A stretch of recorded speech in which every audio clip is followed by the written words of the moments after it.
People enjoying lockdowns. Let's have a look. Hello everyone, Florian.Heise here and welcome to another episode of HeiseSays. Grab your stein of coffee because I want to have a look through this article from The Guardian. Now this is an interesting one. I want this pandemic to end, yet I secretly pine for another lockdown. Now, we've talked about this before. I honestly had a hope one of the silver linings for these lockdowns is that for some people, it may be the first opportunity they've had in their professional life to take a step away from the treadmill, to get out of the rat race, and maybe to question what they actually are doing with their lives and seeing, why am I just constantly chasing this thing or going to work for nothing and missing out on time with my family?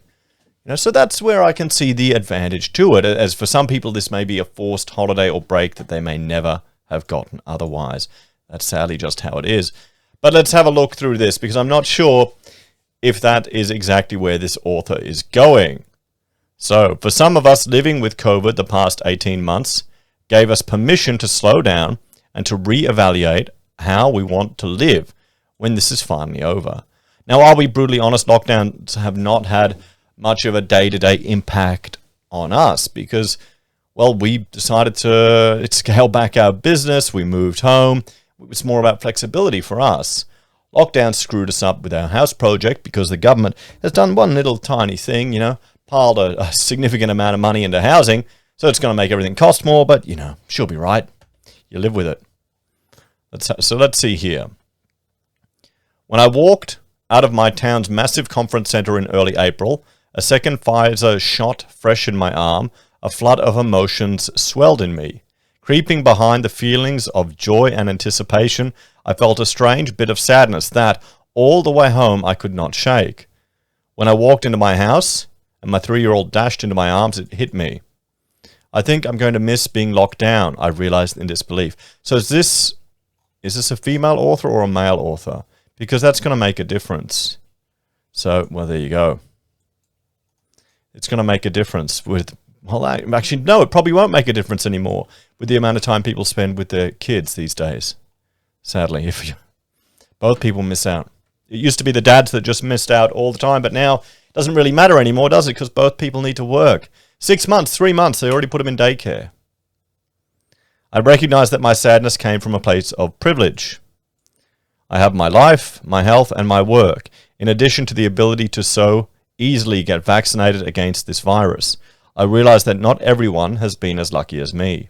Getting the vaccine was a relief, yet it also seemed to signify the loss of something safe. Had the lockdowns rendered me ill-equipped to deal with the world at large, or was I simply unable to process the emotional whiplash of a return to society? What the? Okay. Yeah. So, there's something else going on here. There really is something else going on here, I mean, come on. A return to society. You're not out of society. Probably a return to the mundane. I couldn't make sense of my tangle of feelings. On one hand, I was thrilled to have the safety net of vaccination. Yet on the other, I was overwhelmed at being thrust into another new reality after spending the previous year learning how to exist within the bounds of a pandemic. Well, here's the thing. Okay, the vaccine isn't gonna... there's some benefits to it. Why do you think I took it? But it's not going to make you completely, safe. That's life. Okay? Come on, it's not a safety blanket. It's not a safe space. Now, with the Delta variant on the rise, I fear for the safety of my young son and newborn daughter, neither of whom can be vaccinated. Yet I'm calmed by the idea of another potential lockdown, or at least growing restrictions. Now, here's the thing, everyone. It's this type of thinking here, which is going to see why you'll see an adoption of vaccine passports and more restrictions. I bet you. Because there are people that are just afraid. These conflicting emotions are likely familiar to many, to greater or lesser extent, as we unsteadily make our way forward to a new phase of COVID-19 on unsteady footing. But language isn't always up to the task of helping us understand how we're feeling. Oftentimes, there is no word to express how we're feeling, and I think that's one of the ways that novel situations like being vaccinated against a pandemic virus that none of us has had before leaves us sometimes confused about what you're feeling, says Dr. Zachary Goodall, a social psychologist at Virginia Commonwealth University. In late spring this year, my lockdown Stockholm syndrome, and that's what it is, was difficult to reconcile with the atmosphere of excitement all around me.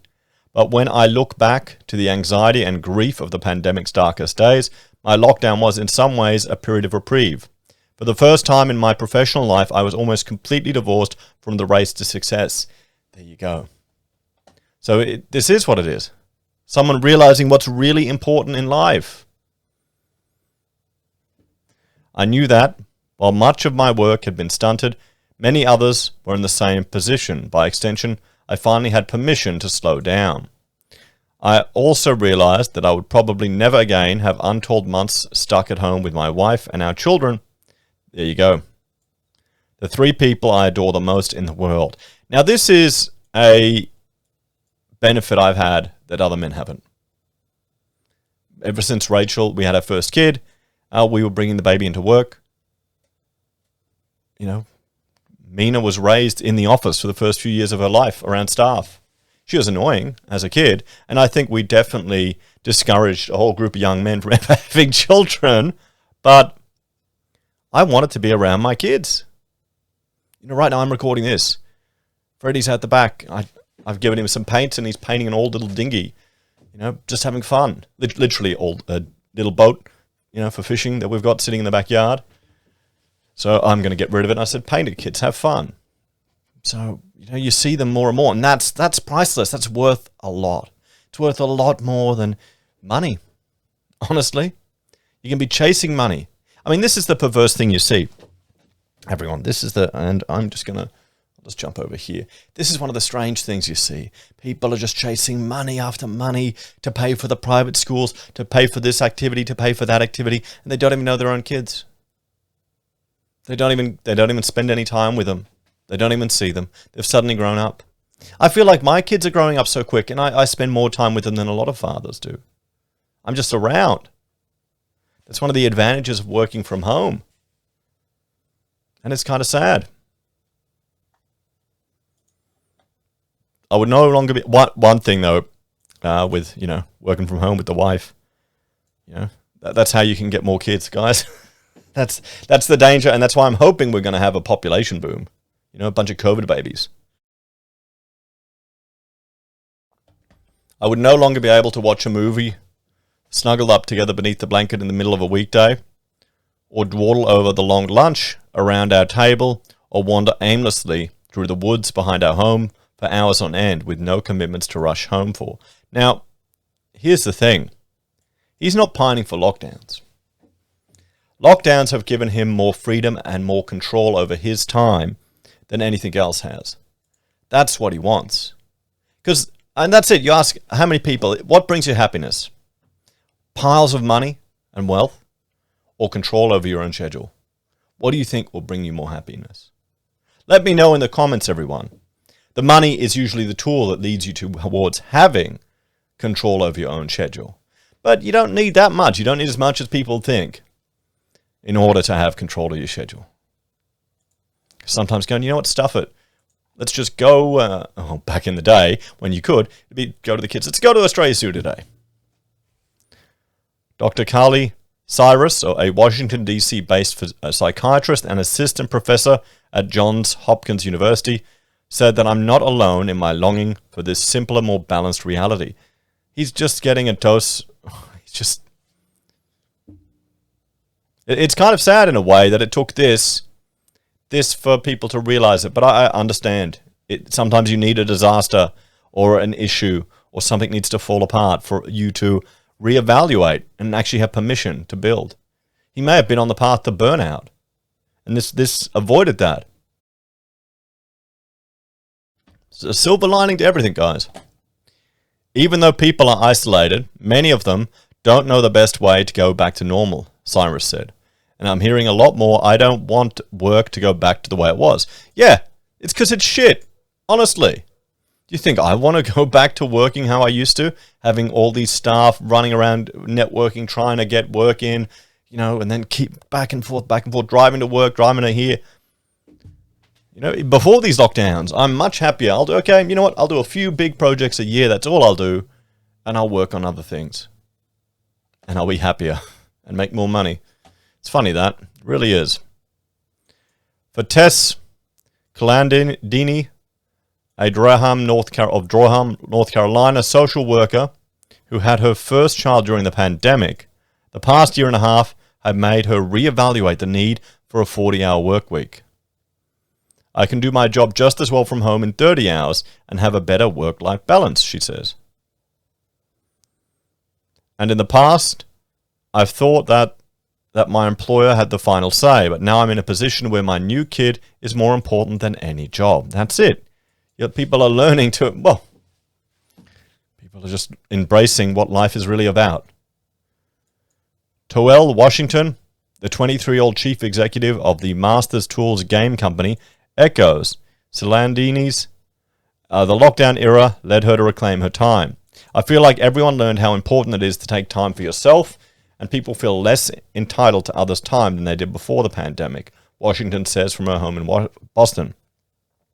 But that's not the only reason why Washington says she would welcome another lockdown phase. With Delta on the rise, it's a matter of caution. I don't trust that health and safety measures will be taken seriously for folks to still be outside, she said. You're missing the point here. You're missing the point. This is the problem. These people, they're afraid. Of course, not everyone's lockdown included the ability to work and parent safely from home. Yes, that's the thing. That's where, if we look at this chart here, there's a big divide between people. You're getting people who are called from lockdown. If they're civil servants, how many of them are not even encountering any issues at all with this? Some people can't even work from home. It definitely is a privilege.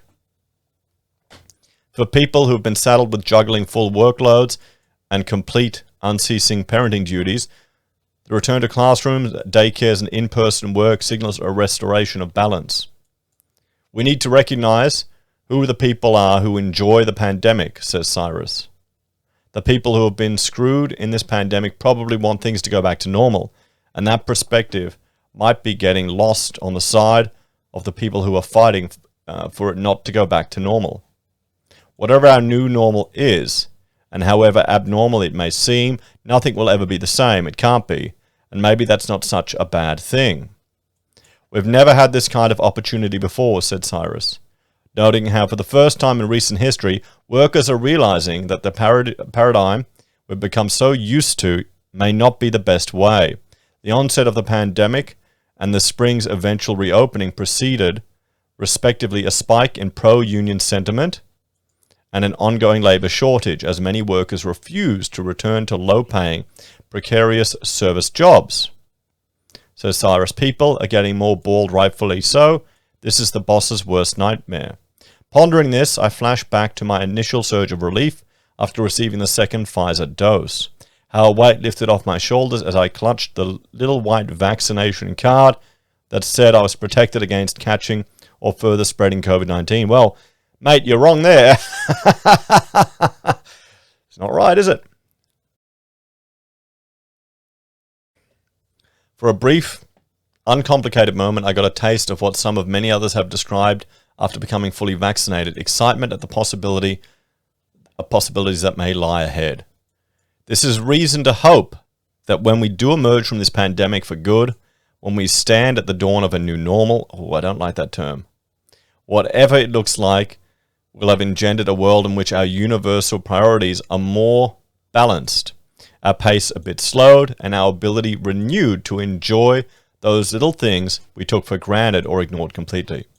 But one thing is for certain, at least for many of us with young children, our day in the years to come, as we ship them off to college or out to work in the real world, we'll look back on the little boys and girls they once were. We'll desperately wish we could have just one more month stuck at home with them, with nowhere to be and nothing to do. Well, kind of melancholy and sad. It's really someone who doesn't like their job. That's what we're seeing here, and doesn't like having control over or having no control over their schedule.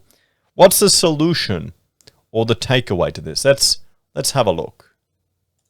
So what I'd suggest is simply understanding that if you can have control over your time and your schedule, you'll be a lot happier. Being able to work from home, choose when you work, choose what you work on.